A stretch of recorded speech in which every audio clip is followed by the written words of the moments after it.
இன்னையிலிருந்து போய் மாநாட்டுக்கு அண்ணன் அழைப்பை எழுதி வச்சிருக்கேன். என் கைப்பட 2-3 கடிதம் இருக்கு. அந்த கடிதங்களை வாங்கி சொந்தக்காரனை புறம் எடு. தங்கச்சி கல்யாணம், இல்ல தம்பி கல்யாணம், உனக்கு கல்யாணம், பிள்ளைக்கு காது குத்து, புது வீடு கட்டி போற, இதுக்கு எப்படி அழைப்புதல கொடுப்ப? அப்படி கொடு. ரொம்ப முக்கியமான காசு இருந்தா 101 ரூபா வச்சு கொடு, வெத்தலவாக்கோட. முடியலையா ஒரு 11 ரூபா கேட்டேன், 10 ரூபா இருக்காடான்னு கேட்டேன், இருக்குன்னா இங்கே 11 ரூபாய், இல்லை 20 ரூபா, 21 ரூபா வச்சு கொடு. இல்லைன்னா இந்த பத்திரிக்கை யார்கிட்ட கொடுக்க போறிய அழைப்புதல், அவர்கிட்ட ஐயா ஒரு 50 ரூபா கொடுங்கய்யா வாங்கி அதையே அவர் வெத்தலவாக்கோட வச்சு ஐயா எப்படியாவது வாங்கய்யா, நான் வேற கட்சி எந்த கட்சியிலையும் இருந்து தொலைங்கய்யா, இந்த கூட்டத்துக்கு ஒரு தடவை வாங்க. ஏன் மாநாடு என்றால் எப்படி நடத்த வேண்டும் என்று கற்றுக்கொள்வதற்காக வாருங்கள்.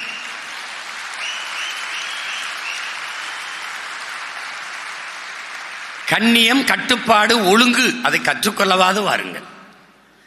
அரசியல் அது எப்படி இருக்கணும், பிரபாகரன் உடைய மக்கள் ராணுவம் எப்படி இயங்குது அதை பார்க்கவாது வாங்க. தயவு செய்து வாங்கன்னு கூட்டிட்டு வா, எல்லாரையும் கூட்டி வா. கோயில் திருவிழாவுக்கு எப்படி கூடுவோம், அப்படி இனத்தின் திருவிழாவுக்கு எல்லாரும் கூடுவோம்.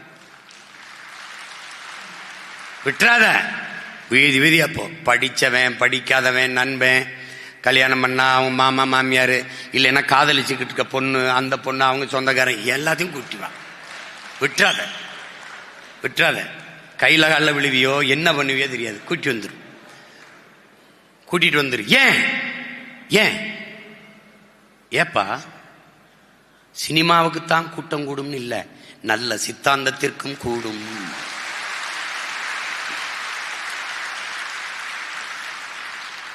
நடிகனை நேசிக்கிற கூட்டம் தான் பெருசுன்னு இல்ல, நாட்டை நேசிக்கிற கூட்டமும் பெருசு.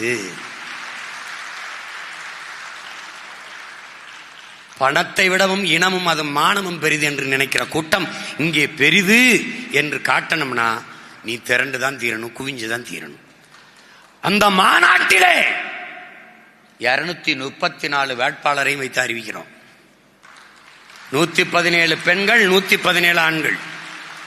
ஒரு வேட்பாளன் சோட கிடையாது. நீ அவனை நிறுத்து இவனை நிறுத்து, நீ எனக்கு முன்மொழிந்தால் அவனுக்கு வாய்ப்பே இருக்காது. நீ பேசாம இருந்தால் நான் நிறுத்துவேன்.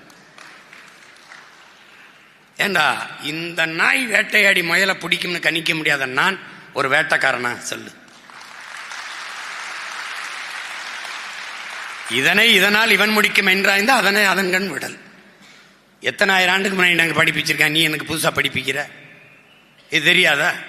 அத்தனை தளபதிகள் இருக்கும் போது ஒரு கால் இல்லாத பால்ராஜை ஆணையரவை அடிச்சு புடின்னு கொடுத்துருக்கான்னா அப்ப கணிச்சிருக்கான் பாரு, ஒற்றை கால் தாண்டா, ஒரு கால் தான். அந்த தண்ணிக்குள்ள நடந்து வர காணொலியை பாரு, இந்த கட்ட காலை தூக்கி தூக்கி வச்சு வருவாப்ல. ஏன்? அவன் மேல இருக்க நம்பிக்கை.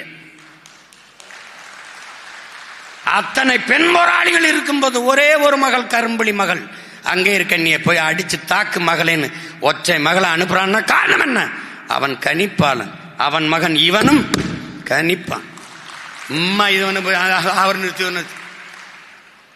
ஒரு விதை, நான் விதை சோட போகாது. அந்த விதை வேணா துரோகம் பண்ணிட்டு ஏதாவது பண்ணிட்டு இருக்கலாம்.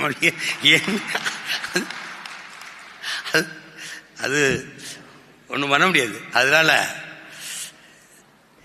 இதுல நீ 234 பேரை அறிவிக்கணும்டா. 117 பெண்கள், 117 ஆண்கள், எல்லாமே அருமையான பிள்ளைகள்.